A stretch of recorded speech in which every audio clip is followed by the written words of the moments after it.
Facebook. আরে ফেসবুকে ঢুকলেই এখন মাঝে মাঝে মনে হয় চিড়িয়াখানা চলে আইছি ভাই। চারিদিকে খালি বিনোদন আর বিনোদন। কালকে সারাদিন এই মাইয়ারে দেখলাম, তার বয়ফ্রেন্ড নাকি তাকে সারা ধরে আইসিটি, ফিজিক্স, কেমিস্ট্রি কত কিছুই না বুঝিয়েছেন।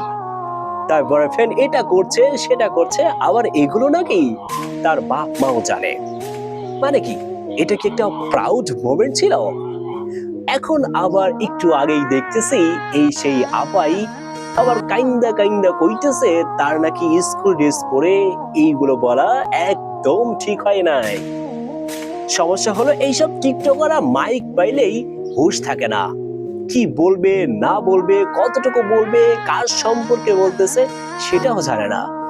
তারা মনে করে যত বেশি উল্টা পাল্টা বলবো তত তারা ভাইরাল। আদৌ কি এরকম দেখেছিল?